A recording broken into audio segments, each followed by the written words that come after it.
Mike, Pat, what's going on? We're fine. How you doing? I'm doing What's good. up, JK? I'm doing good. I was, it's cold. I'm in Saratoga, but what's new?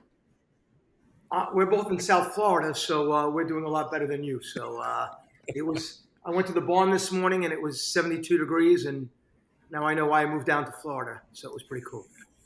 Well, look, let's jump right into it. I think a lot of people that are tuning into this have probably know the why of the NTA and know the why of the work that you guys have been doing. But for those who might not know why, Mike, I'll start with you. Why the NTA? Why this attention that you're giving to trying to improve, fix, help, rebuild the sport?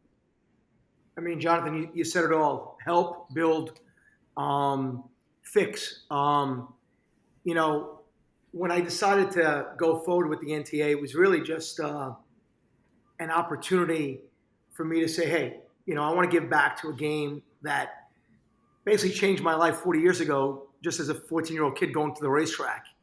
And, last couple of years, my team has been amazing. We've had tremendous success. Picked up 2 Eclipse Awards this year, 2 Eclipse Awards last year. You're not supposed to pick up one in a lifetime. So got 4 in 2 years, and the team's done a great job. And, Todd and the jockeys and everybody. But it just hasn't been that fun for me personally. And as I just talked to, not only my trainers and my jockeys and, other owners and tracks and fans and people at the sales, it's like, something's not right here. And it's been really, really tough. And, it's been disappointing to see the lack of leadership and the willingness for change, but not the willingness to make change. And I said, I'm going to start the NTA, and,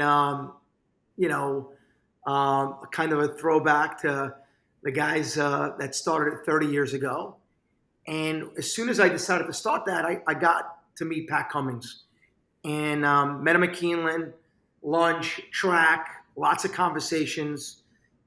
His background from racing to how to the gambler. Pat knows a lot more about the gambling and why it's not working and why it's broke and what needs to be fixed there. But, one thing that, Pat and we have intense conversations. I made a statement a while ago that nothing is right in racing right now. And everybody kind of got offended. Maybe in a nicer way, I could say everything in racing needs to be fixed. Maybe that will make people feel better. But there isn't one part of this game, if you had a rate from 1 to 10, you can give anything an above 5. And some numbers are lower than 5. And this isn't about money. This isn't about ego. Trust me, Jonathan, I got 8,000 other things I can do. My schedule's pretty tough. I'm buying brands every day. I only have 310 racehorses. I got real estate. I got family. I got an 8-year-old daughter. I'm enjoying life. But this is really about, to these 20, 30, 40-year-olds that want to be in this game for the next, 20, 30 years. I mean, I was at the barn this morning and, I talked to 4 guys that are 50 and above, 55 and above, 60 and above. And we all said the same thing. I'd rather be 54 in this game than be 24 or 34 in this game. And that says a lot, man. And where is that next wave of racing fans, racing officials, racing owners, racing, the people in the sport, have been in it for 100 years. My father got, me into it. I got him into it. I got news to you, these 55-year-old fathers, their kids are graduating, Wake Forest and Villanova and St. John's and going to do other things. They're not getting into racing. So where is that next generation? And to be honest with you, if we don't do something in the next 1 to 3 years, 10 years is going to be a really, really sad place for racing. It might exist, in the state of Kentucky, and that's about it. Pat, that's Mike's why. He's brought you on, and obviously you share a lot of his whys, or you wouldn't have taken on the role. But what's your why as it pertains to Mike's as well? I like our future as a sport a heck of a lot better with Mike Repole saying, I want to take the industry by the scruff of the neck and drag it forward and substantially improve it than without, right?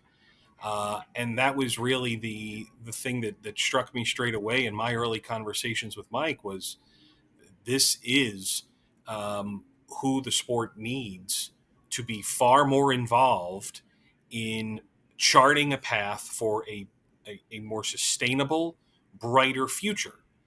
But people should not make mistake a more sustainable, brighter future for how things were in the old days, right? Everything changes.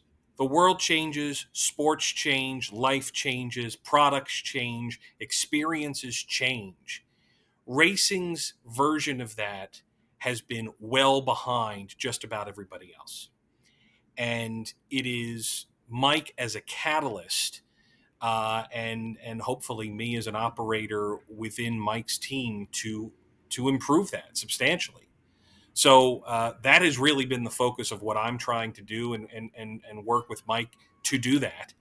Look, I spent 5 years with the Thoroughbred Idea Foundation, with Craig Bernick's tremendous inspiration to tackle some projects to help improve the business. And in these early 4 months of conversations within the National Thoroughbred Alliance and what we're doing, I had and have had people come to me and say, well, where's the plan? What's changed? What are you doing? It's like change takes time. It is not easy to do this. So I went back and looked at the very first white paper we published with Thoroughbred Idea Foundation. It was September 2018 on penny breakage. A law changed and was implemented in Kentucky in July of 2022. Right? So a lot had to happen, nearly 4 years until that change was actually felt. And it was a substantial change. Um, but to the point of change is hard, no one's followed their lead in giving more money back to horse players, right?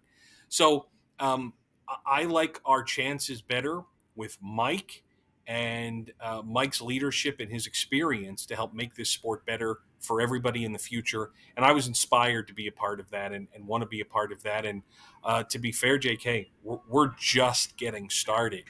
But I like what I'm seeing in the early days. Yeah, I said, to finish off what Pat said is even that time that Pat had from 2020 to 2022, it's 4 years since that. This sport has lost a lot of momentum. There's been intense scrutiny on the sport, and the sport is losing ground every single year. We've shot ourselves in the foot constantly over and over again. And if we think that we're going to just wake up one day and it's all going to disappear and it's all going to be good again, we're kidding ourselves. And to be honest with you, I've just been brutally honest to get us to a point where we realize the best thing I think Pat and I are doing, and everybody's looking for this massive plan and this master plan. I got news here. I hope you don't mind if I curse, but where the fuck was the plan the last 40 years? Where the fuck was the plan the last 30 years? Where the fuck was the plan the last 20 years? Where the fuck was the plan the last 10 years? Like, are you kidding me? You took 40 years to get into this hole and nobody's done anything.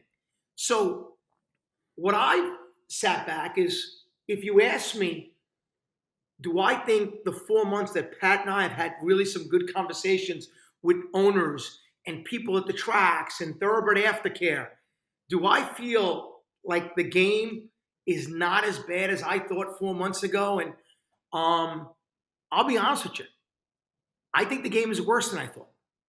I think it's fractured. I think it comes in pieces. This is a bigger undertaking than I thought. Now, I will say this. Do I think it's fixable? Yes, I do think it's fixable. But it's not fixable if Pat and I continue to say what we want to do and how we want to do it, have these great conversations with people that can help make the change, identify the people that want change, identify the people that don't want change, and more importantly, identify the people that are going to roadblock change or try to prevent change because they like it the way it's been the last 10, 20, 30 years, and they don't want change. And they're not worried about the next generation. You know, they got 5 or 10 or 20 more years of having fun in this game, and they don't care how it's left. I care. And that's why I'm doing this.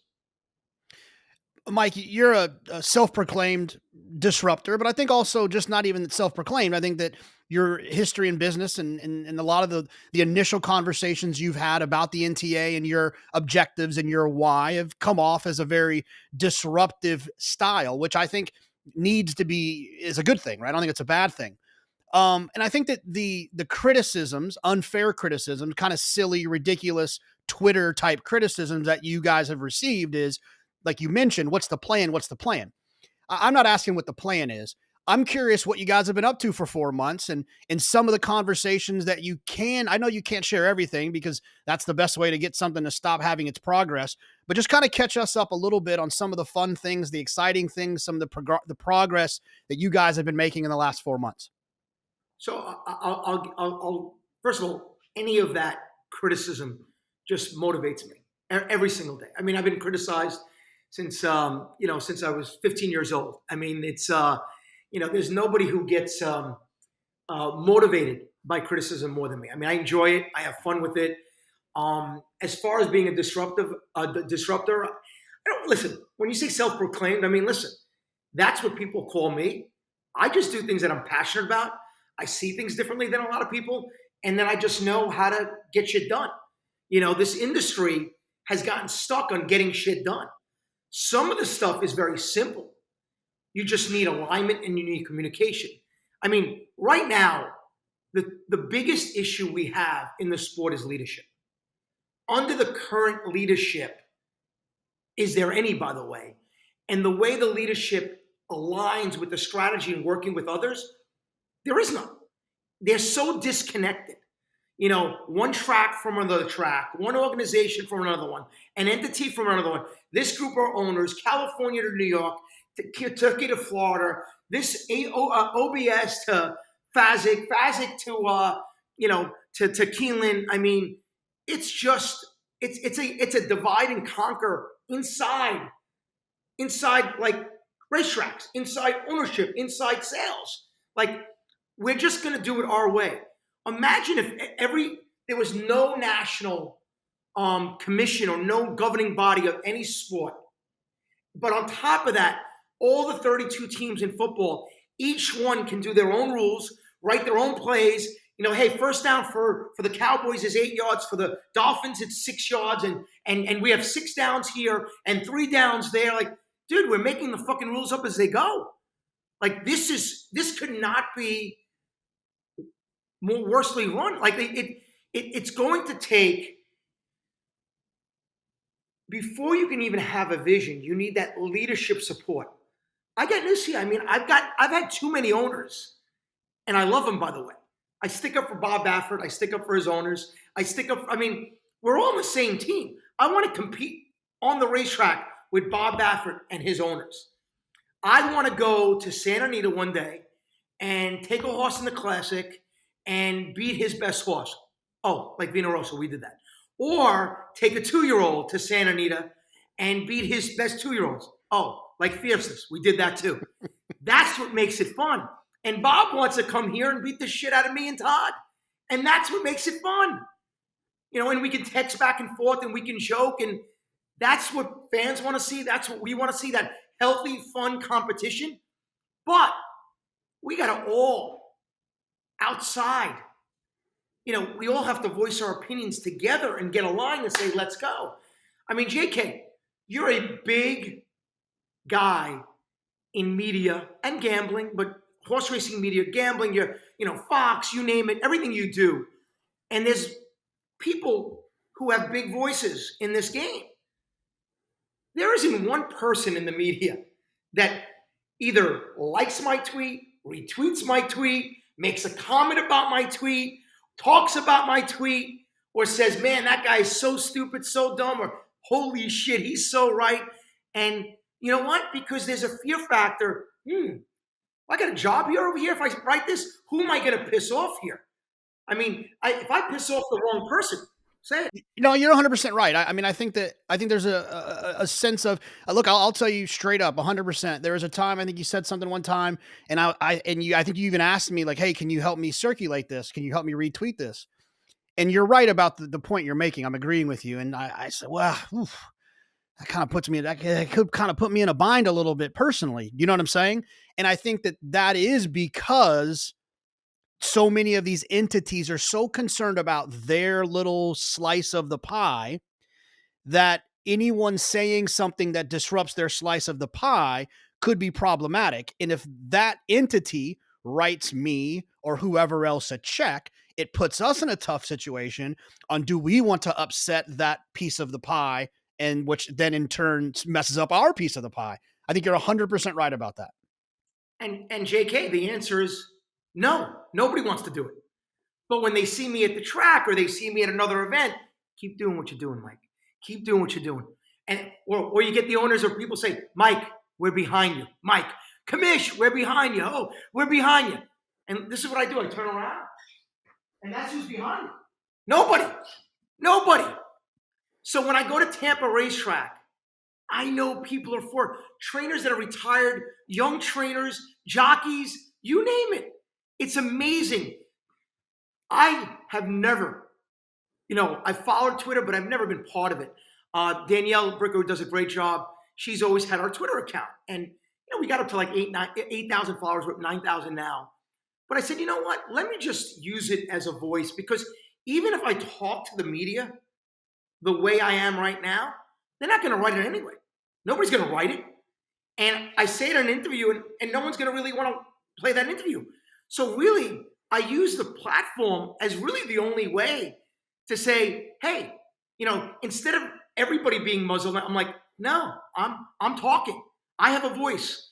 And I've put the industry, leadership, and entities, they're on edge. Trust me. And I want them on edge. So you brought up a great point, and like I said, this is not what's the answer to what's your plan. I know it's a work in progress, but what do you think is the solution, or at least a solution or solutions to the issues with leadership? Do you see it as one person being like a Roger Goodell kind of answer? Do you see it as a committee? What is the answer for the leadership problem that we have? It's changed a couple times. Here's my gut feel. Breaking news, I guess, right? I really thought that we would have gotten a little bit more welcoming from some of the entities in racing. Like, this is a breath of fresh air. Good things are going to happen. We're all here for the best thing. Listen, as far as disruption, it's not my first choice. My first choice is, let's go hold hands. Let's figure this out. Let's go have a great meal. Let's go have a bottle of wine. Let's have a meeting in your office, a meeting in my office. And Pat and I have done that. But when it's time where you talk the talk, and you have to walk the walk, that is impossible right now. There are certain people and certain entities that really want to prevent change.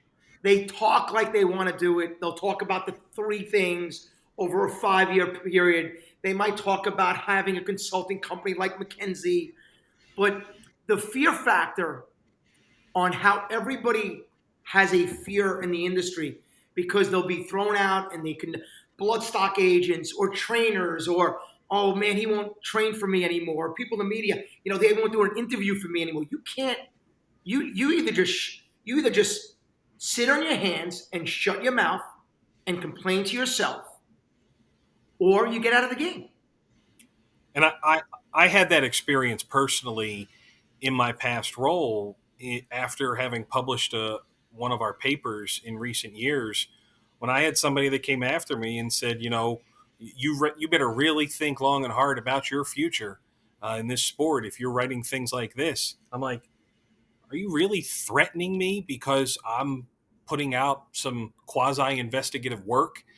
Because I did the calculations, I ran the numbers and came up with this outcome and this analysis, and I'm trying to identify a better path for the future. I mean, this sort of behavior is indicative of a bearish industry, of declining indicators on the health of the business. These are reactions that you feel from individuals and organizations where things are trending negatively. And they are all signs, I think, like you said, people are just trying to fight for their slice of the pie, and that pie is getting smaller and smaller and smaller. Now, to the positive direction of our early discussions is that I am now getting multiple calls, engagements, emails, etc., from people who are saying, "Hey, so and so just reached out to me. I know you were talking to them, and I get the feeling that the only reason that I heard from them is because you were talking to them." And that this was a positive development. This happened 2 times this very week, of 2 organizations in different parts of the sport who had someone from a competitor, if you will, some sort of competitive element, or maybe things hadn't been all that positive. The relationship wasn't good. Uh, that to me is a sign of early success. That, like what Mike said, disruption being the early action, not necessarily the first option, but the early action, that this is having an effect in getting some people talking more, increasing engagement, getting a dialogue moving that may have not been moving in the past. And it doesn't mean you're going to get change immediately. But if you can bring people to the table, and I think we're having that effect behind the scenes, bring people to the table, talk about problems, what has been the uh, inhibitor, if you will, what has stopped change from happening, and how can we potentially move that forward? And if the NTA is able to serve in this intermediary capacity for these next few months to try and bring these entities together, have a discussion, say, look, your goal 10 years ago may have been X. Well, clearly X has not been accomplished. What can we do to adjust the goals 10 years down the line here, and say, how do we get to a better overall outcome? And if it's us serving as the conduit to bring people together, if it's Mike, myself, people who end up working for us at some point in the future, that's positive. That is growth, perhaps in a more modern way, and it didn't happen as fast as people necessarily wanted it. But I am seeing that sort of quote unquote change already starting to happen. And it's been grounded in maybe some uncomfortable conversations. It's been rooted in some tweets. It's been rooted in people having discussions on other shows. Essentially coming out of the woodwork. Mike has smoked some things out here in the first couple months. That's just phase 1. Phase 2 needs to be more about what are we going to do? How are we going to accomplish this change? And that change, I mean, I've laid it out in some other work and talking about essentially the pillars of our sport, right? We are primarily about racing and the horses. So what are we doing to improve racing, and what are we doing to improve post-racing career options for our horses? How are we funding them? How are we facilitating an improvement in the day in and day out of racing? These are fundamental questions. And if you went up and down the sport and talked to most people, they'd say, we're not doing enough, or we haven't been evolving the actual racing product. So here we come, trying to engage leadership across many different industry groups, say, let's have those conversations. Let's start working on a plan together.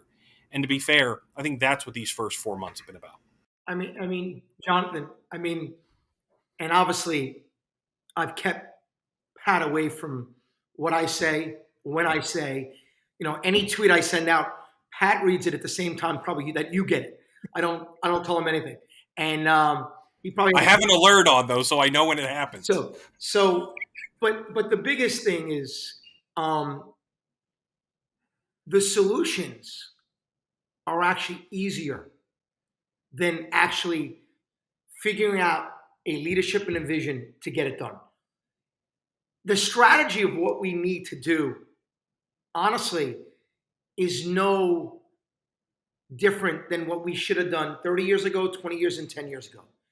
If me and you and Pat went out to dinner tonight and we said, let's list all the issues with racing, we would all agree on every single one of the issue. And the other 98% of the people would also. How to fix them really comes down to the alignment and strategy and leadership. Right now, I am confident that this industry doesn't want to fix itself. I am confident. When Pat says, and it's selfish over selfless, when Pat says you got a piece of pie and you want to hold on to it or take just a little bit more from somebody, no one is looking to grow the pie. No one is looking to try to take 10 billion in gambling to 20 billion in gambling. No one's looking to get, 1 million consumers to 200 consumers. Nobody's looking to get more owners. Nobody's looking to get more broodmares. Nobody's looking to grow the crop. Nobody's looking to get more tracks. We're looking to cut. That's it. When someone fucking gets out of the game, there's a chance that I can win. We talk about these super trainers. Let me tell you why they're super trainers. Because fucking trainers are leaving the game every single day. They can't make it. They're not having fun. Todd Pletcher was 23 years old. Bob Baffert was 23 years old. Steve Asmussen's 23 years old. They don't get to where they're at. They're probably out of their fucking game before they win a race. Everybody sees it. Nobody's shocked. But nobody's fucking doing anything about it. So you know what? That leadership up top that wants to keep the old guard wants to keep it the way it is. I ain't doing it. And for the trolls that want to see the plan and this, you know what? Let me get the fucking people out that want to prevent the plan. Let me get the leadership because the plan's the easiest thing in the world. Easiest. It's getting a systems and process. You know what I said? You know what, Pat, me and you have to change a lot of the systems and a lot of the process and the plays we have to change too. We don't have to change anything. There are no systems. There are no process. There are no plays. We're in the same fucking play we ran 30 years ago, 20 years ago, and 10 years ago. And that I want to come out and shout out that we're all idiots. And when I say we're all idiots, here's the good news, guys. I'm considering myself an idiot. But I've decided over the last 4 months, I'm going to be a loud idiot. Okay? And anybody who criticizes, I don't care. And anyone's looking for a plan, what do? I don't care. I know, Jonathan, I knew nothing about Twitter or social media till really about 6 months ago, other than just following the things that I wanted to follow and get my news. That we have like 9,000 followers. And I get 100K views, 150K views, 200,000 views, 50,000 views. Jonathan, you know Twitter, you know media. Is that normal for 9,000 followers to get 100,000 views? Is that normal? No. That means it's circulating. It's moving around quite a bit. Well, but it's not from the people that are following me that are viewing it. It's those 9,000, and where's the other 100,000 people coming from? People that are afraid to even follow. They can't even follow. They don't want to see their name on the list. They don't even want to see their name. They sneak over to Repole stable. Because they can't like. They can text other people and say, did you see what he put? That was fucking great. But they won't like it. Even my own team of 7 people. Pat, do you even retweet what I fucking tweet? I don't even think you do you? Probably, he doesn't. So, but it's okay. Pat's a good guy. I'm either a terrible guy or a great guy. Probably no in between. Depends which side you want to see. But I'm telling you, we're sniffing out. I mean, listen, in detail, what we have going on with the Jockey Club is obvious, okay? I am against the Jockey Club. I think that they don't have the power people think, but they like that people think they have power. So at the end of the day, they're a breed registry.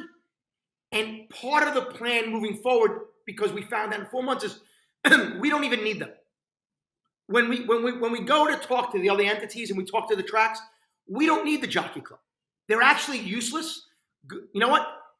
Let me check my name. Let me register full. No problem. Great. That's all they do.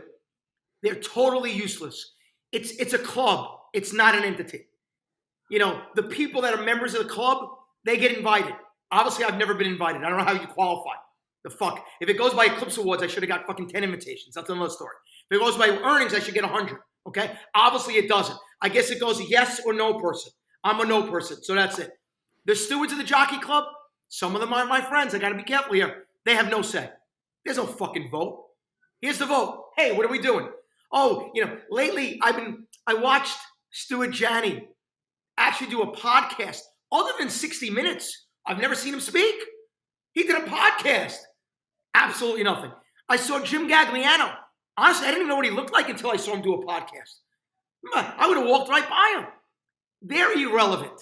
So listen, they want to make their money. They want to be part of the club. That's great.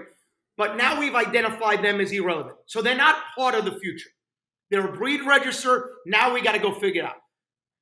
The Breeders' Cup, they have a real board that's elected.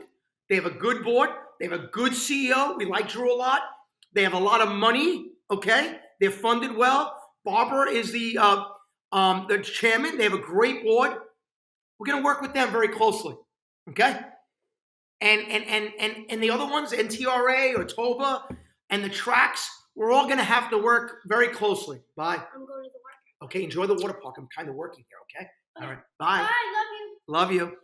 Yeah. So, you know, she goes to the water park and I do this all day. So, but that's it. So now we've identified that the Jockey Club that everybody thought was, oh my God, they're going to do this. They're useless. Like, we now have to look at them as a non-factor in the future. They have nothing. So now that we've uncovered that, they pick and choose what they want to. Let's go after this. I mean, they go to McKinsey. They could. I mean, instead of doing McKinsey, why don't you put it together a group of trainers, owners, Thoroughbred Aftercare, and sit there and talk? There is no meetings. There is none. So we've uncovered that. So now we know Jockey Club is not even part of the solution. They were actually part of the problem. Okay? Anybody who's still a club in 2024, they don't deserve to be here. You know, I'm not a member. Jonathan, you're not a member. Pat, you're not a member either. No problem. So now we have to start working. Churchill wants to work with us. Okay? Everyone's, Churchill, they're a track. They're a public company. If we were on their board or we work for them, it's not Churchill's job to fix the entire sport nationally. It's there for them to fix their product on their track. And if they're getting help, they would cooperate. I'm positive as a public company that if somebody like Pat and I, which we will come there and sit with them and say, hey, we can grow your business. We can work together and make you more money.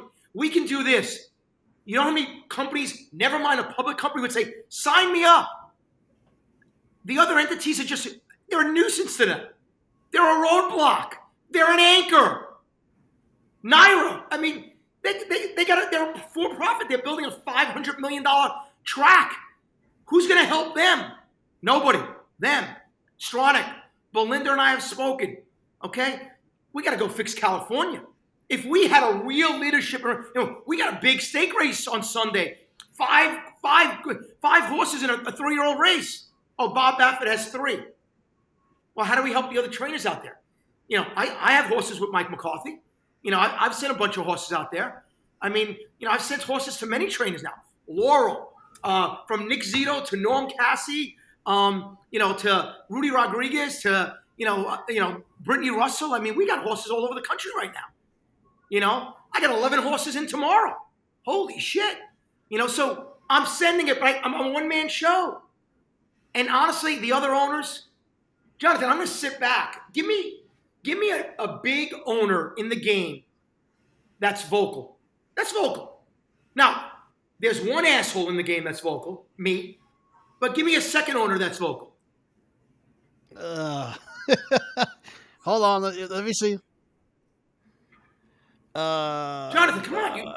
If I said name five football teams, I think you can name 5 football teams. I got you on the 5 vocal owners. Fucking vocal owners right now. Vocal. I can't think of a vocal owner. Okay.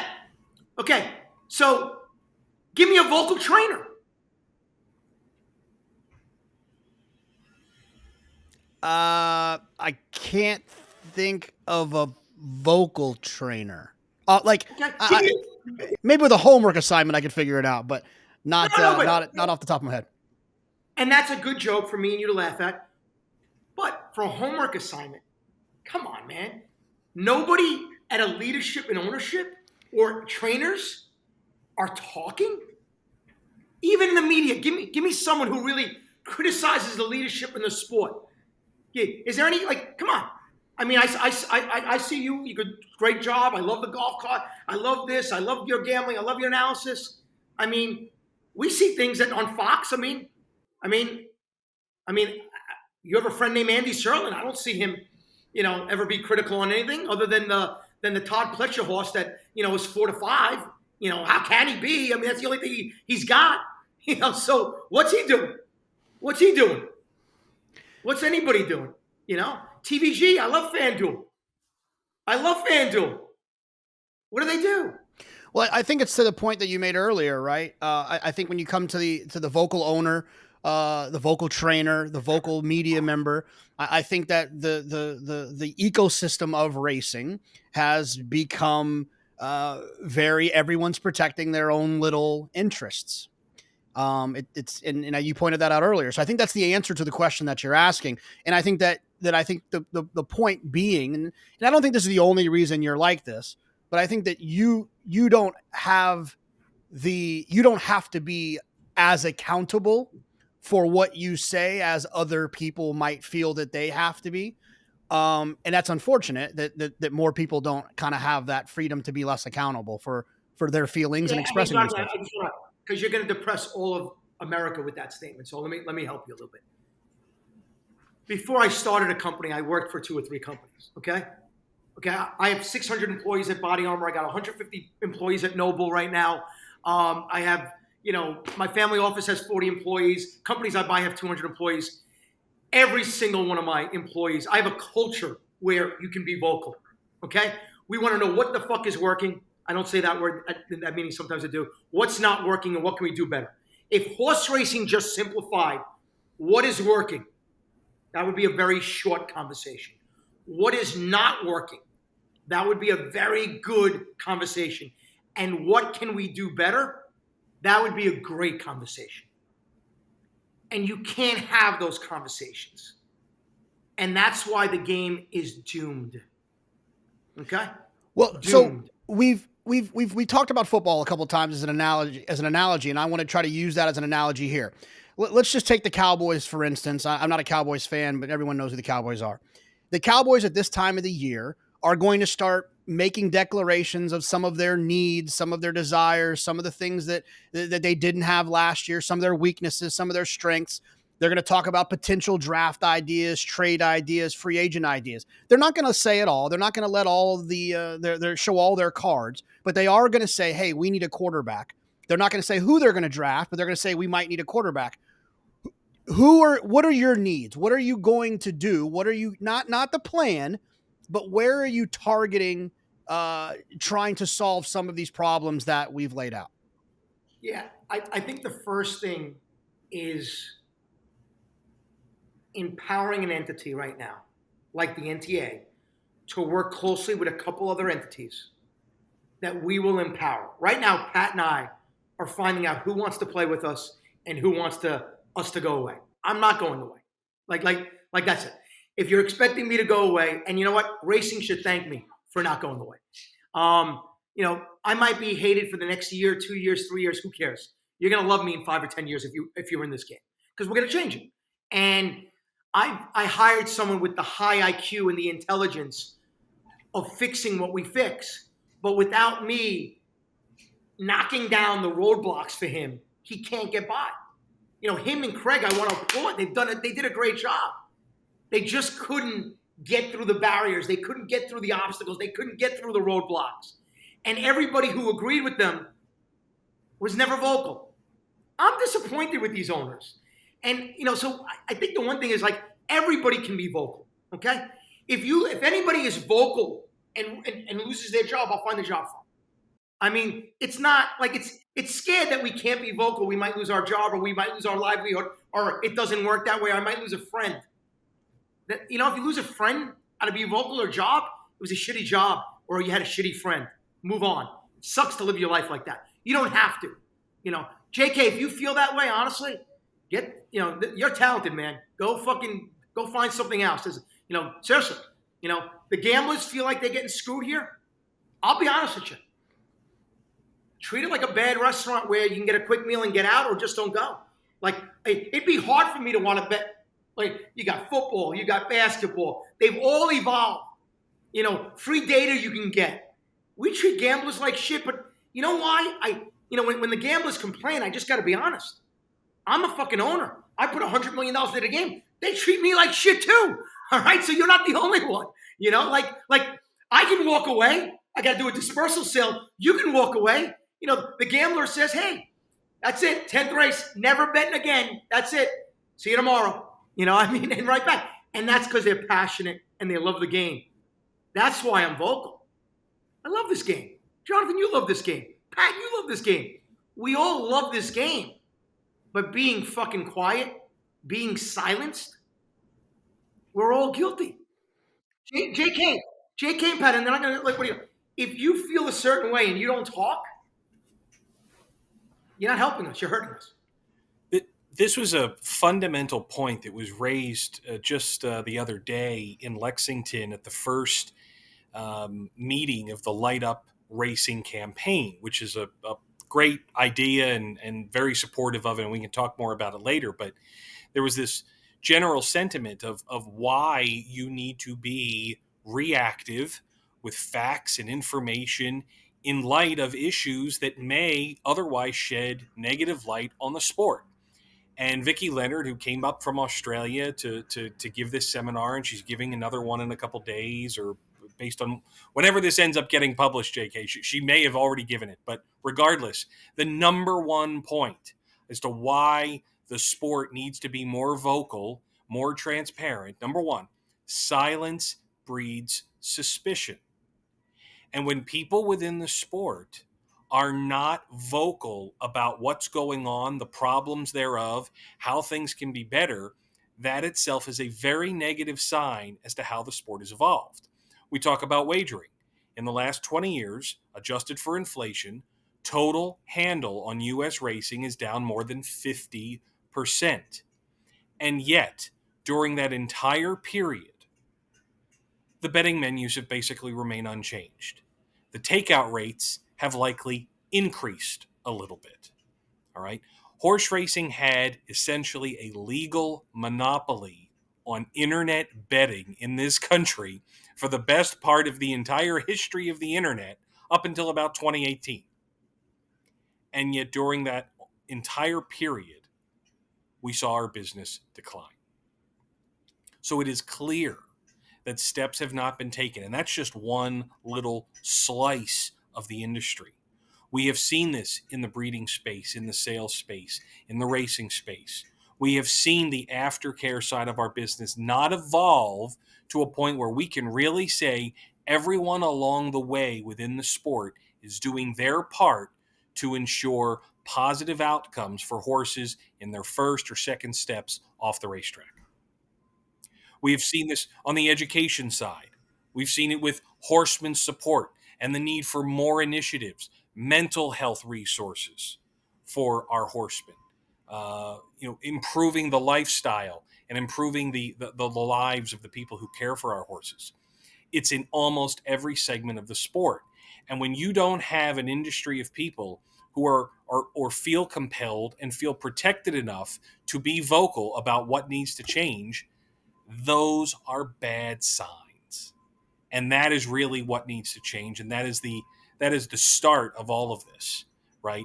That the amount of money that we've raised and the fundraisers that we've had for aftercare and horses, it's not enough. It needs to be better. And we need to elevate so many different areas within our sport. And that's the leadership point, right? That the existing entities can talk about what has happened in the past and talk about unarguably some of the good things that have been done. It's not enough. Look at the metrics. Look at the actual numbers. Look at our performance as an industry. It's not enough. And so many people in the sport care, But what we are doing is not enough for this sport to survive, let alone thrive.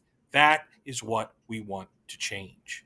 And it is at the heart of all the conversations when we are bringing people to the table saying, what do you need? How do you think you can work better with this particular organization? How can we increase field size nationally?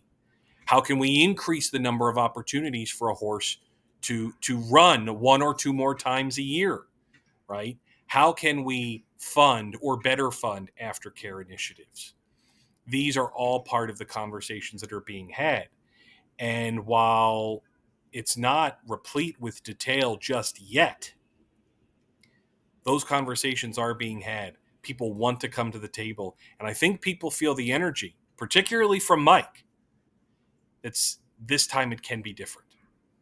I mean, Jonathan, honestly, the one thing that's been very evident in this 4 months is the what is not the issue. The what we have to do is actually easy. The secret to the success that Pat and I are going to have in the NTA and help the entire sport is we're going to be the first two people that figure out the how. How does it get done? We all know what needs to get done. You know, we talk about tracks and, you know, whether it's Churchill or whether it's, you know, Naira or whether it's the Stronach Group or whether it's the small tracks like Parks and Laurel and Finger Lakes. Like, everything has to be looked at it two ways, like the big and the small. If you're a big owner, there's things you have to fix. If there's small owners, you got to fix them. You got to help the big gamblers. You got to help the small gamblers. You got to help the small breeder, and you have the big breeder, and you have to help the small breeder. It's about putting it in two buckets. One you might have to have more steps to, but at the end of the day, the what, you know, when you talk about the breed, well, we know, like Meerkat. Well, should it be 140? Probably too low. Should it be 293? No. I got news to you. The way the game is going, we're going to take care of the Meerkat. They have nothing to worry about because there'll be no fucking mares to breed and there'll be no stallions. You'll take care of the Meerkat. Meerkat will be 7 soon. That's how stupid we are. We're going down a road of like, what are we doing? So, but there should be some compromise where the stallion farms and the breeders get together and say, hey, 140 might not be right, but hey, we know 293 is not right. What, is there a number between 170 and 200? You know, the sales companies, you know, I mean, listen, you got weanling sales. They buy weanlings, and then they want to pinhook them to be yearlings. You know, what are they doing over that year when they buy a weanling for $80,000 so they can sell it for $750 at a yearling sale? Who's looking at those steps? Even worse, now that yearling gets sold, and now, you know, another horse could be sold to a 2-year-old pinhooker. And what is he doing to get that horse to go 9-4 at OBS? When the hell is a horse ever going to go 10 seconds flat for a 1/8 of a mile before he's 2 years old? And what are we doing training the horse from Jack? Here's breaking news. I am not buying a fucking 2-year-old in training. I'm done. That's it. You won't see me buy a horse at a 2-year-old training sale until it gets fixed. So I've spoken to the team 3 months ago. We're not doing it. I spent $5 million last year. 0. Done. It's not worth it. And I don't think anybody else should too. How's that sound? Until we make these proper steps. You know, a horse is born on one farm. Then he's sold as a weanling. Then he's sold as a pinhooker. Then he's sold to 2-year. By the time he gets to the track, he's at 5 different places training for 5 different things except for a race. And then we wonder why the breed is so fragile. And then we have the Japanese come in here over 15 years and take the top 50 broodmares. Someone did a study for me. In the last 10 years, they've taken about 50 broodmares a year. That's 500 broodmares to go with the stallions like Sunday Silence. I have Alex Solis in my team buying deep impact mares and Galileo mares and Dubai mares. I'm going to do it the other way around. You know, so how do we bring in a new flux of blood from other countries? We're not doing that. Who's looking at that? Who is breeding to race? Hey, I bought Forte for 110,000, and he was a 2-year-old champ, and I bred Fierceness, and I got a 2-year-old champ. You can get them both ways. Who is doing that? What big farms are doing that? So at the end of the day, who is putting restrictions on what we do with the breed? Who is sitting there instead of like, yeah, we're all guilty. We're all guilty, and we're all selfish. I don't want to play this game anymore.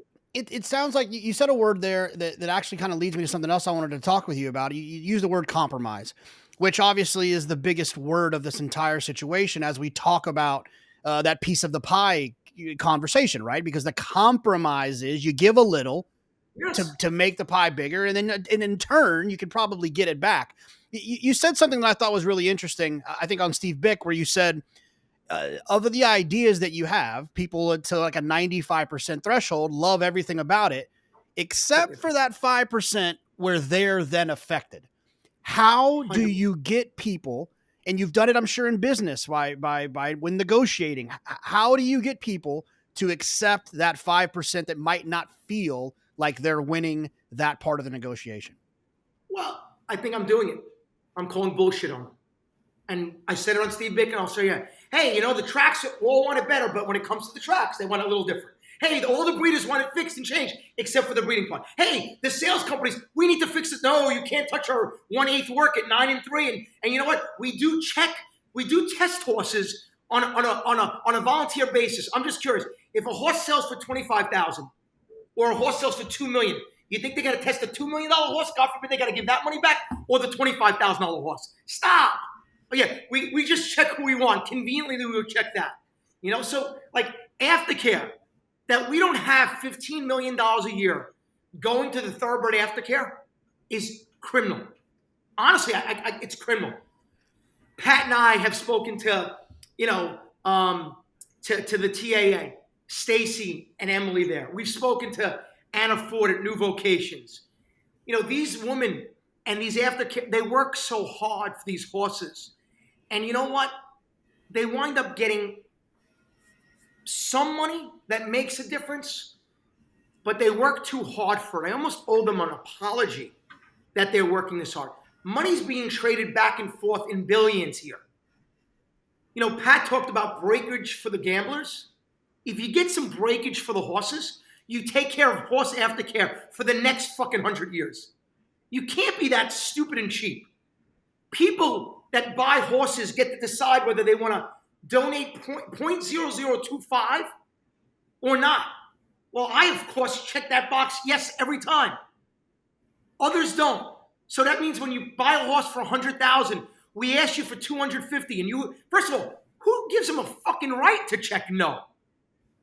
I'm going to fix it to where they're going to have to check yes, and it's not going to be $250. It's going to be $500. And if you complain about $500 on a $100,000 horse, or $5,000 on a $1 million horse, then you shouldn't be in the game. Don't spend the $100,000 if you can't donate $500. Every time a horse is entered, there should be a fee, $20, $30, $40 that goes to Aftercare.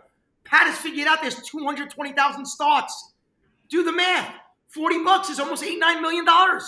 You almost solved the problem with an entry fee. If the purse is $80,000 and you don't want to pay the $40 to enter your horse, you know what? Get out of the game. No, I'm not trying to be an asshole. If you can't enter for $40, you shouldn't. To take care of the horses, you shouldn't be in the game.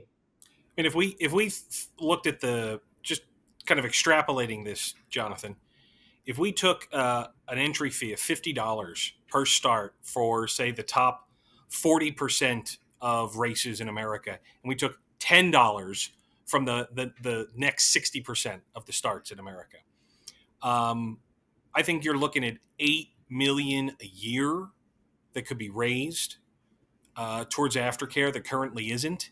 If the average horse is starting 8 times a year in this country, and all of those starts were at a tier 1 track, if you will, that's $400 a year generated from those starts. We're talking about roughly 1/8 of 1 month's training fees, right?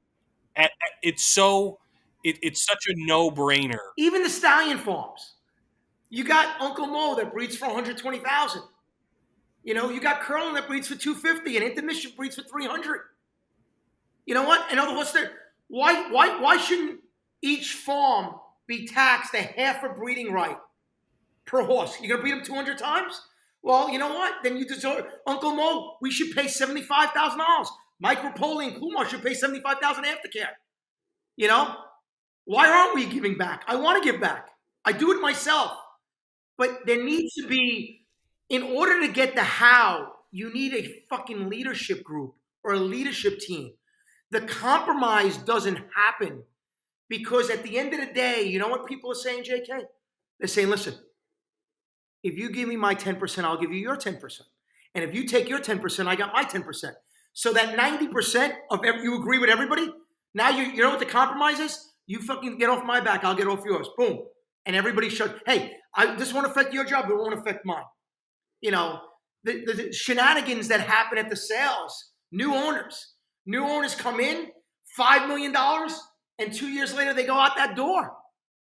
Who's teaching a new owner how to be an owner? Who's teaching a trainer how to be a trainer? Who's talking more about aftercare? Who's teaching kids how to gamble? Or not kids, but adults, 18 and older.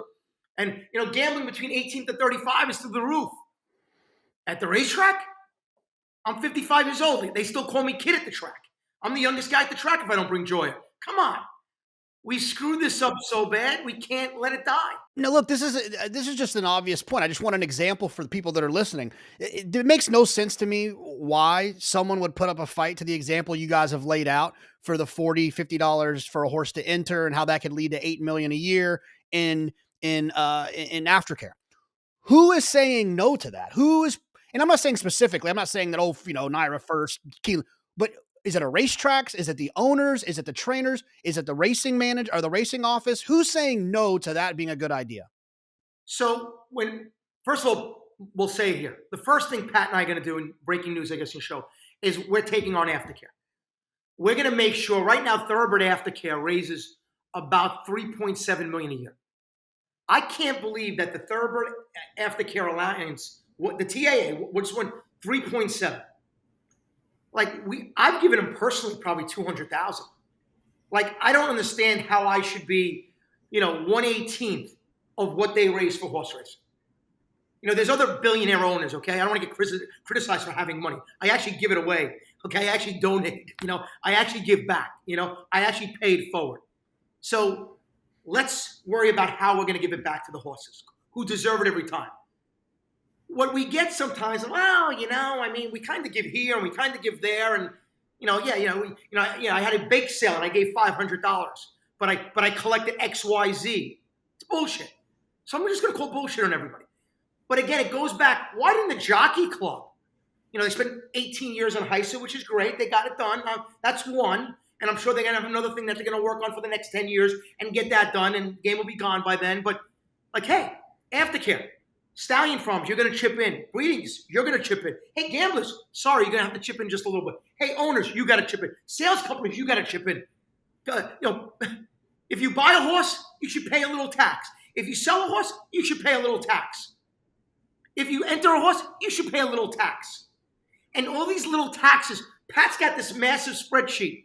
People won't even know it's gone, and it will generate $15 million to Horse Aftercare, and we will solve that within 3 months.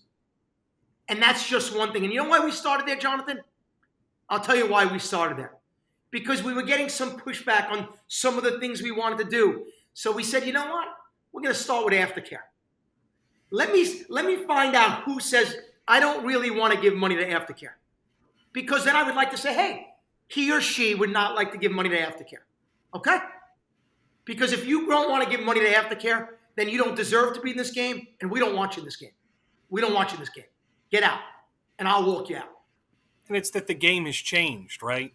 What was acceptable 10 years ago is not acceptable today, right? The overall elevation of this, we've gotten it started. What was started, say, 30 years ago has evolved. The TAA, where it was in 2008, has evolved, but we need to take it to the next level.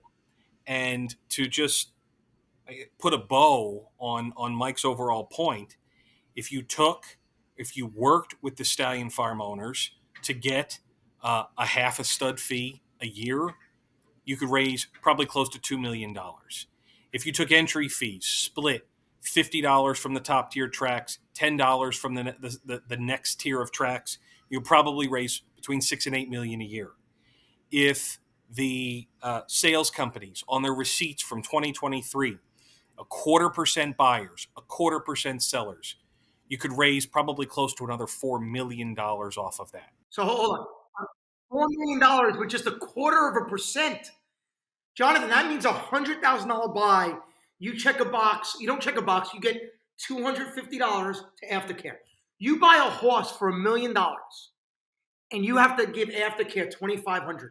If anybody buys a horse for $1 million, and probably gives a bloodstock agent, $25,000 to $50,000, and they don't want to pay $2,500, and they just spent $1 million on a horse.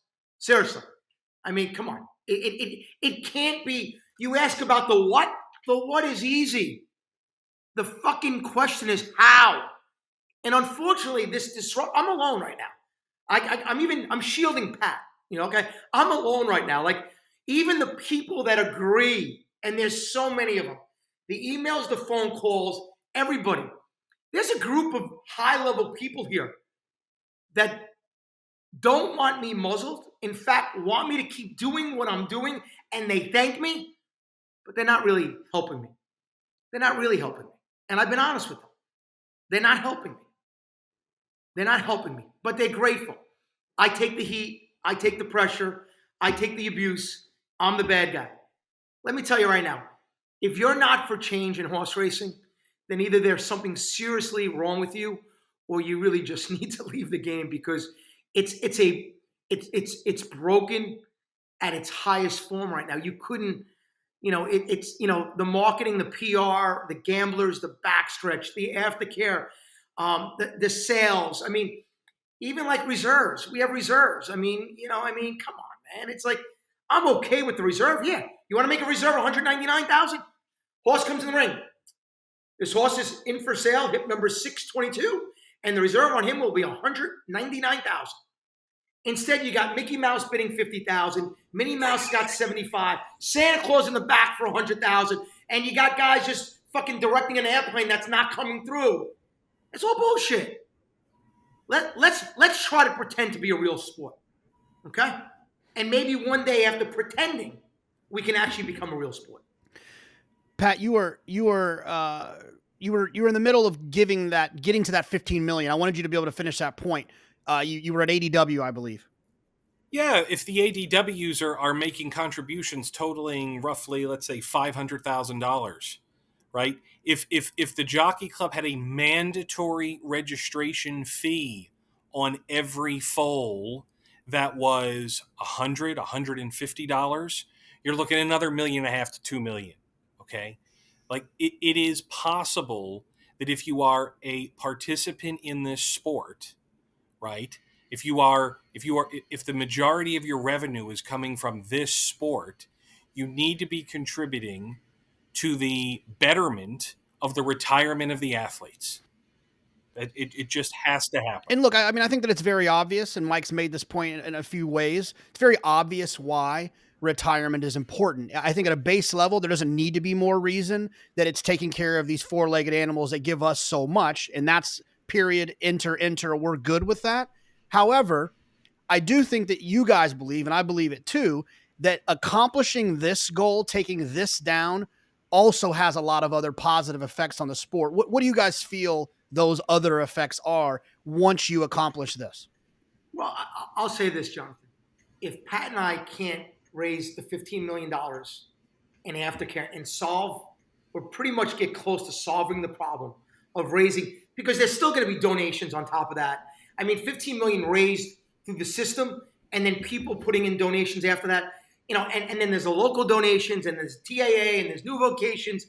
You'll get $25-30 million in $25 million in donations total. I mean, with what we collect. So I think what Pat and I want to show is that we did one thing and we focused on what we consider, and I think you would consider too, the most important thing: the breed, the athlete, the horse. I mean, I went to the track today to see all my horses. It was great. I mean, I love going there. I mean, I put I Danielle take 10 pictures of each horse that I was with. It's amazing.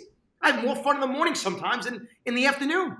Because in the afternoon, sometimes I have to get mad at the horses. During the morning, I love them. So I made up with Fierceness. We're all good now. We had a good discussion, and I apologized to him. He apologized to me. We're good, man. We get along great. So we got to take care of that. And it's also a way, if you take care of that, and you get pushback from anybody. Well, if you get pushback on that, you're going to get pushed. You hit mute somehow. Sorry about that. My pen. You got too excited. Yeah. You brought props into the equation, and that just. Once we see progress that we can help solve the aftercare issue by getting everyone together and working together with leaders and working together with other entities and solve a problem that should have been solved 20 years ago, 10 years ago, 5 years ago, today, then I hope people look at Pat and I and say, all right, let's talk about breeding. Let's talk about marketing and PR. Let's talk about the gambling. Let's talk about the backstretch. Let's talk about how we work with Lisa Lazarus and Heisa and how we work together so we can explain the sport better. Let's get a trainer's advice. Remember, everything is big and small.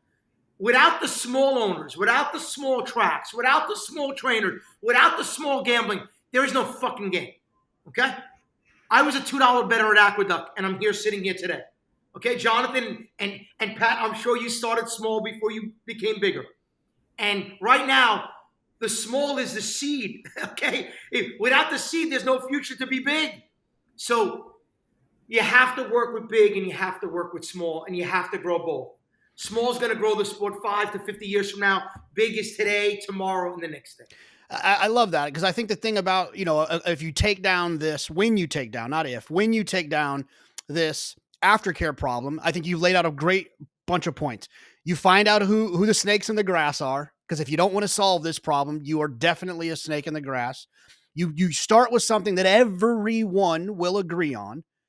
They have to agree on. There's no, oh, well, this, oh, well, that. No, we got to take care of the horses afterwards. And I think that it's a proof of concept as well for you guys that this is what we can accomplish when we cooperate. Now let's talk about racing. And you mentioned the small and the big. And I like that you kind of transition there. It's a little bit of what you talked about, that 95-5 a little bit, where you look at baseball, and there's the Yankees who have all the money in the world. And then there's the Royals who have no money. But they've found a way. The Yankees have learned, and other organizations, the Red Sox have learned, that the Royals surviving is better for them in the long run. And Mike, I heard you on Steve Bick say that you'd be willing to give some of your purse earnings to a smaller trainer.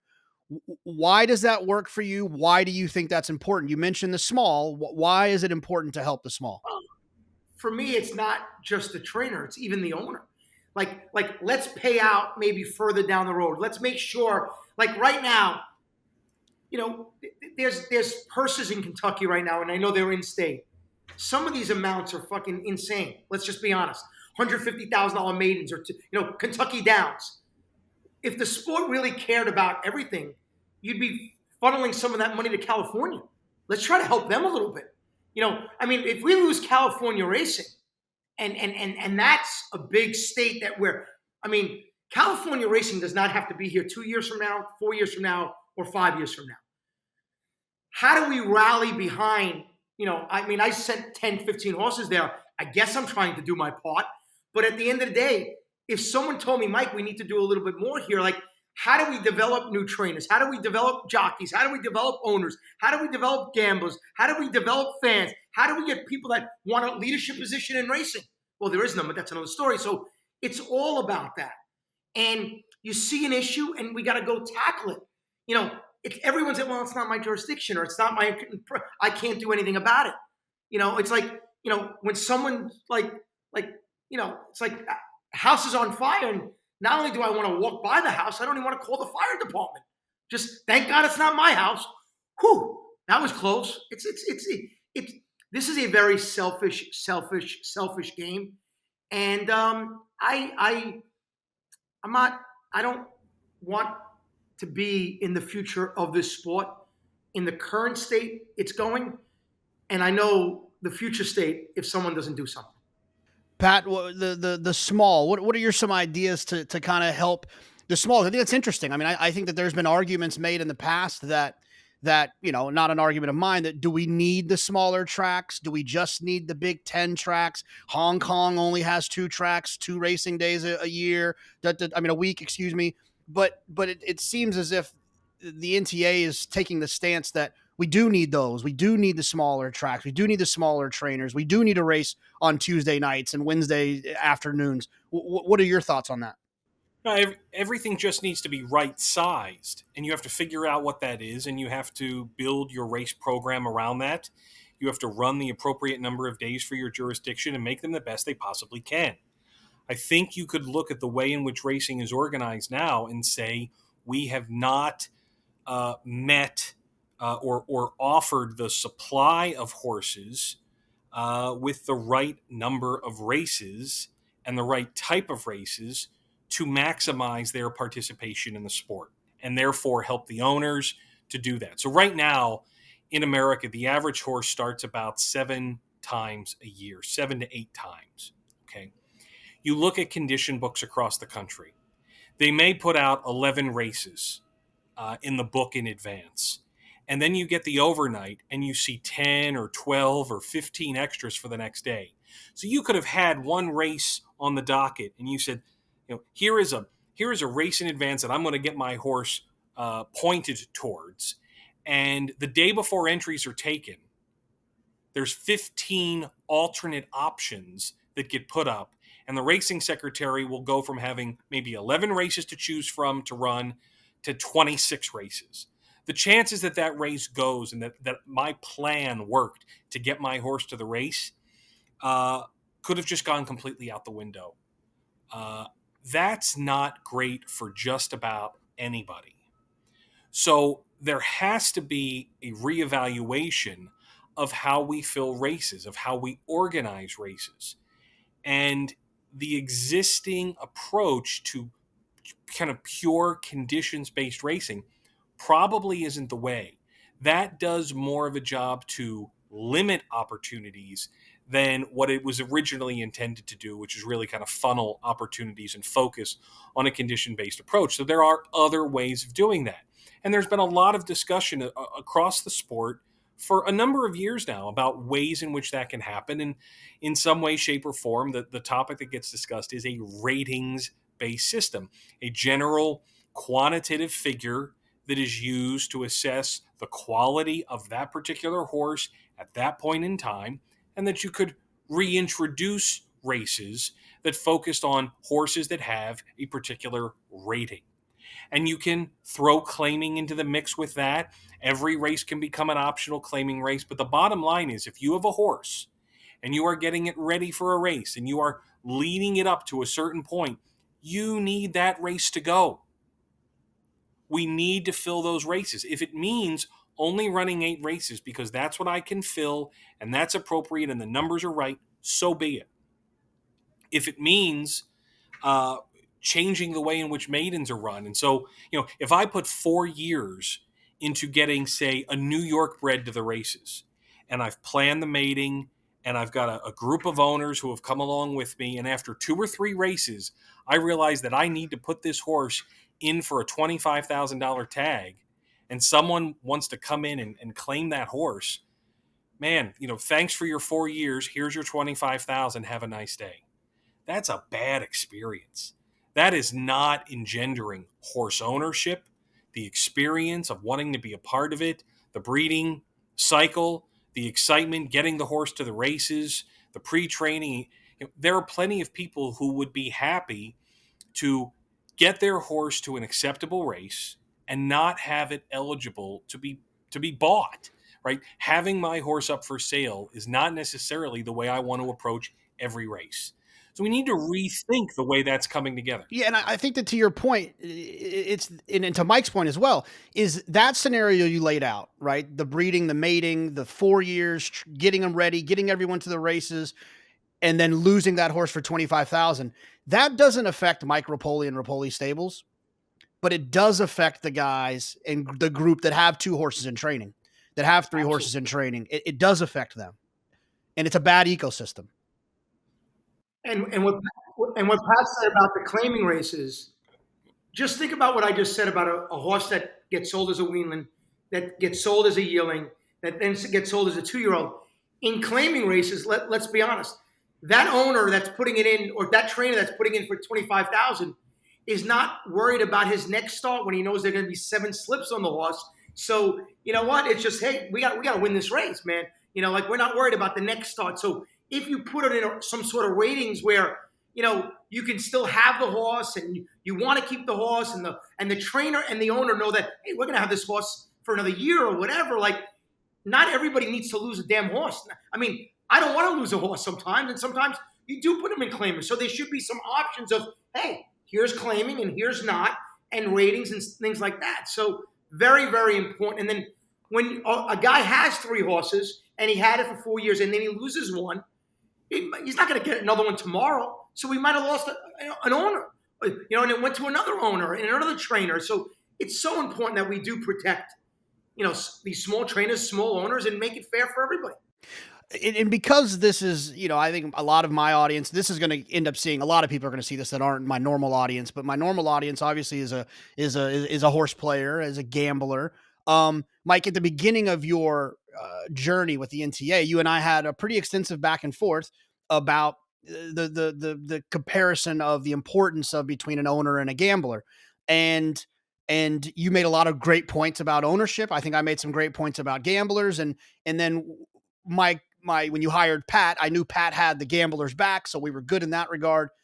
But I think that one thing that you did say that I wanted to kind of comment on, that I think I'm starting to recognize, is that the owners are very, very important, as well as the gamblers. But the owners, I think, have the power to change the things for the gamblers more than the gamblers have the power to change the things for the owners. And that is something that has become a little bit more evident to me as of late. Yeah, and listen, Jonathan, I've been a gambler my whole life, whether it's in business, whether it's in life, whether it's in horse racing. And for, you know, when you buy $25 million a year in horses, I'm gambling on these horses. It's the same thing. I mean, even when they race, you know, I might bet 1,000 win, 1,000 place on a horse, but I spent 800,000 on it. I don't think that's going to move the needle. But it's just about having just a little action.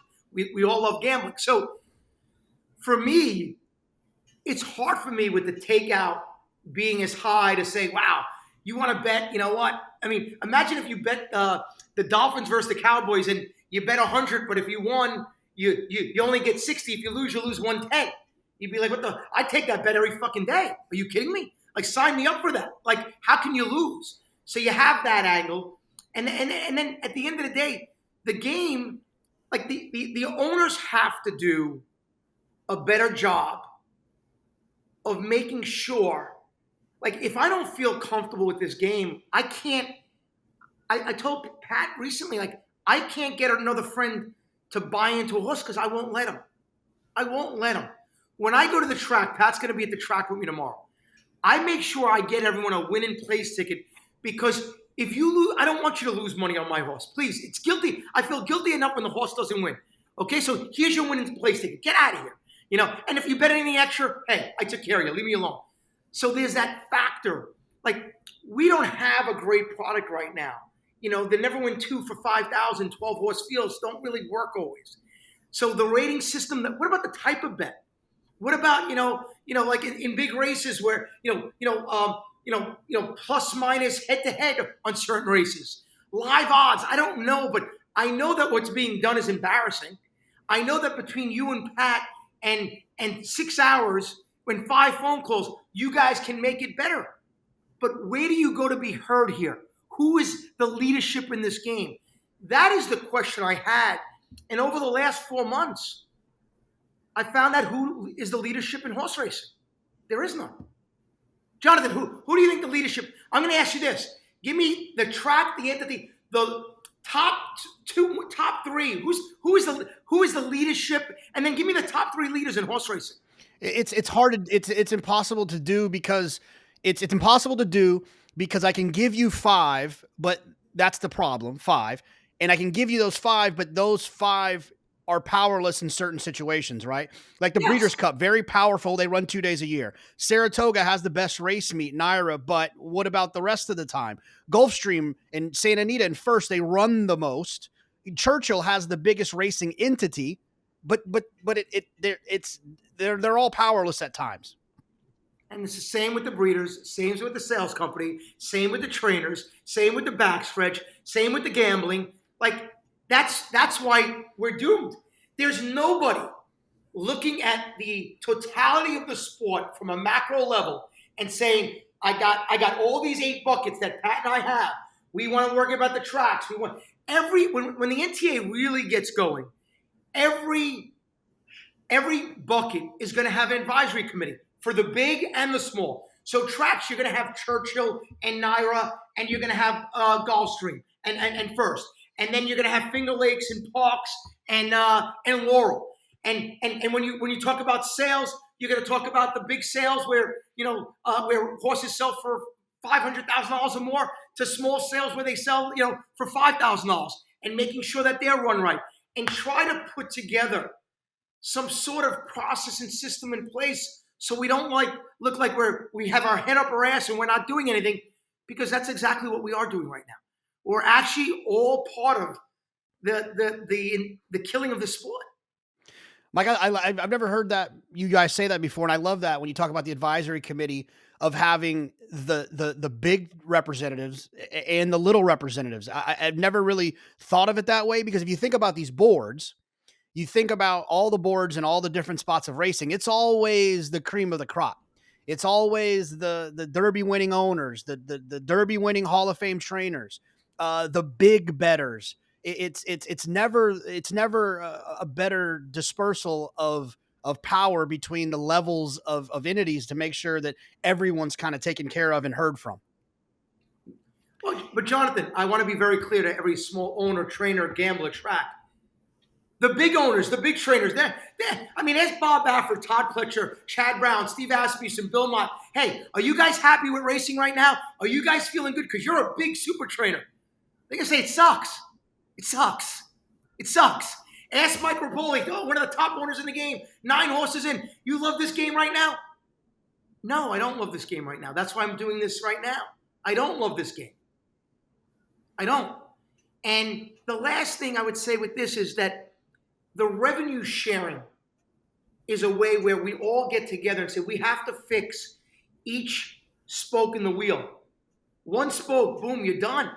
So we have to make sure everything's fixed.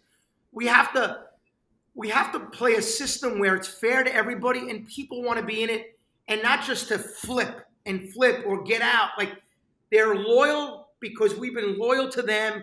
We treat the owners good. We treat the gamblers good. We treat the tracks good. We treat the jockeys good. We treat the fans good. And we don't. And we don't. And no entity in racing has ever done it. And I'm probably going to ask 1 or 2 of them to go side by side. I'm not going to tell you who. And if they don't go side by side of me, I think we're in trouble. And it's not the Jockey Club. They're a breed. The good news is we found out the Jockey Club is powerless. I'm ignoring them. I'm not even going to tweet about them or talk about them. They are so irrelevant, it don't even matter. In fact, if they upset me, I might just start my own breed registry. And then it'll be a 2-man club, not any other club. Pat, what's the next steps that people can kind of get excited about the aftercare move? You guys have been pretty clear that is the first pillar you're going to take on. What's the next move that people can get excited about? Well, it's been raging engagement to this point, and frankly, that's continuing now. But by laying out some of the things here and getting people a little more attentive to what's going on, I think it's going to turbocharge this a little bit more, right? we need to start and get serious about mandatory funding from every transaction point in the business.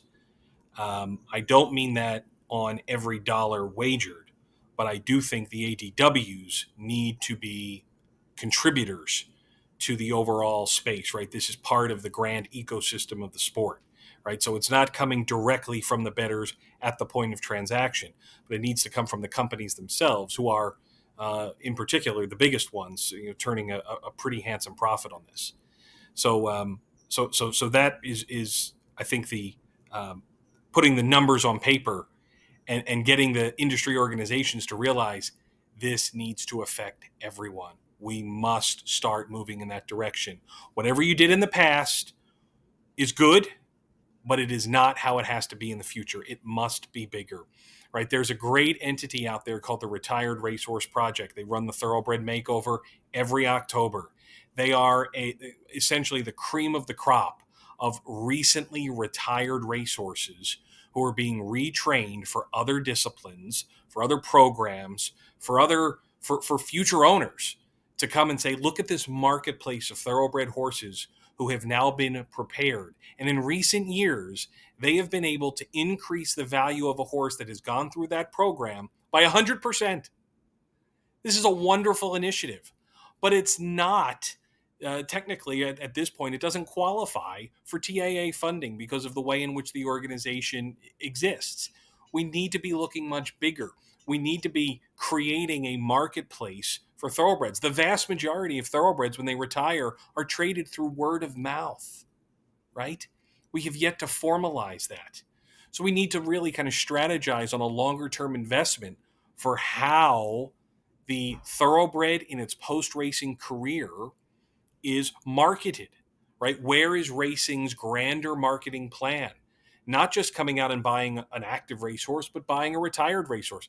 I was listening to a retired racehorse podcast, which it's fantastic, and listening to the detail and just the love and affection that comes out for our wonderful animals in their second, third, fourth careers. We need to be facilitating this from a grassroots level at every avenue the sport touches an owner. That a horse is traded, that a horse races, when the horse is registered. And, consider this the fair warning to every organization out there in the sport that we are coming to you and we are going to look for that longer term commitment of mandatory funding. It has to happen. It's the next step in the evolution of the post-racing career of our horses. We have to be doing that right. Mike has put it out there that his team is not going to buy at the sales, the 2-year-old sales.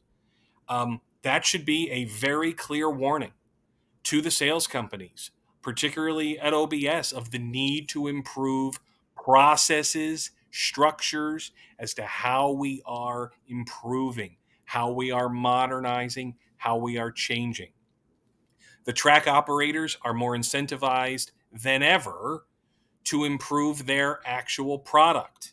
NYRA in particular. NYRA is making changes. I've had some tremendous engagements with them on this. All of the other track operators need to come on board. So this is a movement that has been started thanks to Mike's inspiration, certainly his investment, and more of it to come. But I think this is the beacon call to everybody to say that we need to be doing this better. There are reasons to be optimistic about the future of horse racing, because what's gone on for the last 10 to 15 years, it's practically like we haven't even been trying. So imagine if we do. Imagine how much better it could be for everybody, from the horse player to the horse owner to the backstretch worker. It has to be better, and we have to be committed to doing that. And our organization wants to be at the forefront of that for every stakeholder in the business.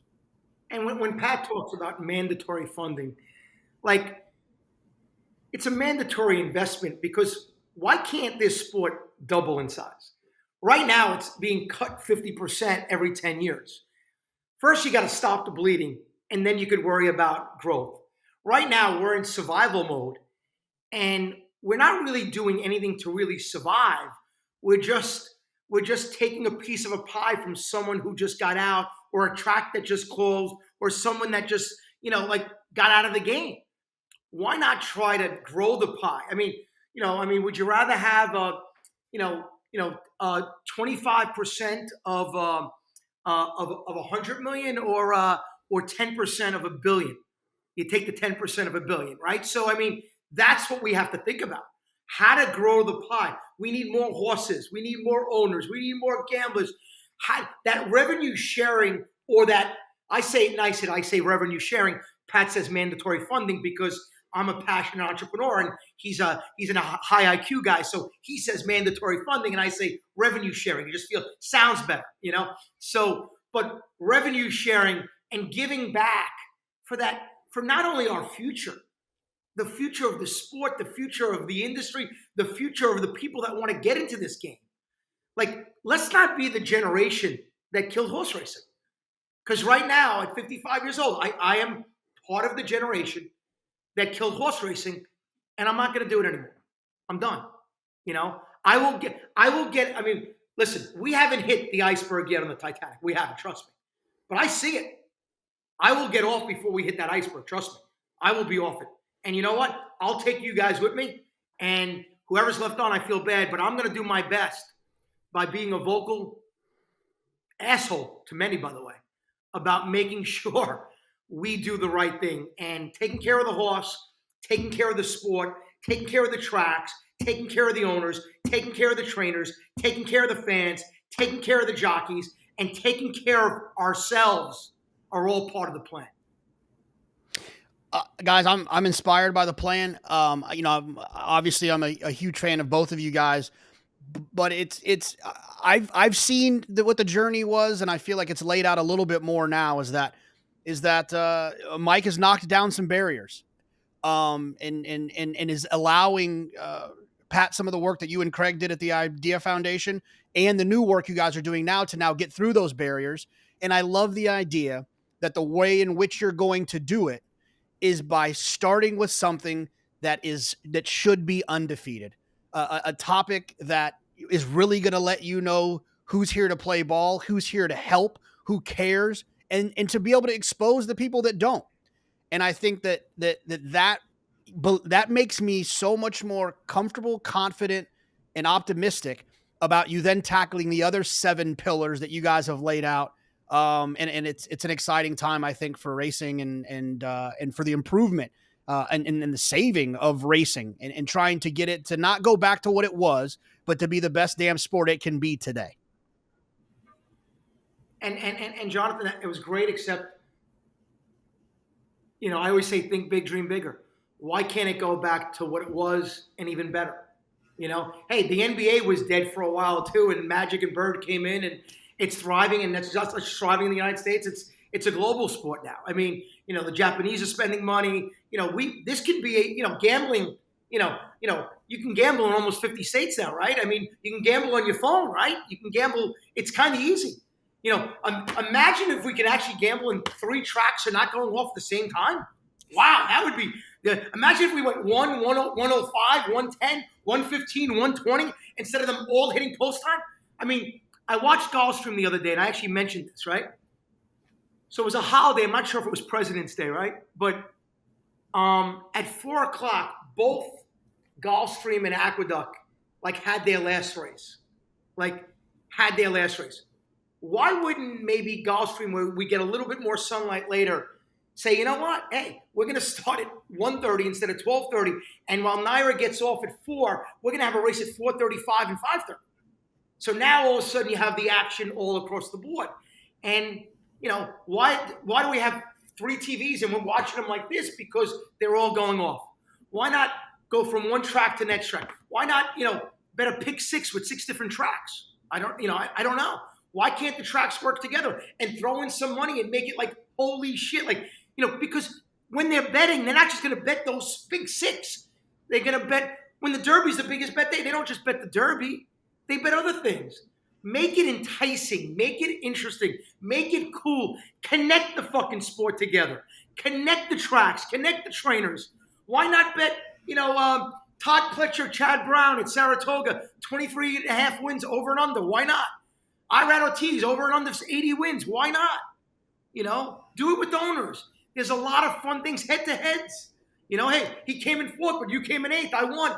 You know, like, who knows? But there can be, look at the bets that they bet nowadays. Like, you know, NFL, nobody even bets the team. First score, first touchdown. Is there a safety? The coin flip. Fuck. Have a bet. Is the Gulfstream Post really going to start when it says 0? No. Add 5 more minutes. You know, whatever. You know, but you can have a lot of fun with some of these bets, right? So you know, Jonathan, I'll leave you with this and I'll let you close. I mean, the what is easy. The fucking what is exactly what I thought it was. The what is what anybody that can sit for 6 hours. I know the what. I know how to fix the what. The plan is simple. The how is the obstacle. The how is the roadblock. The how is the answer.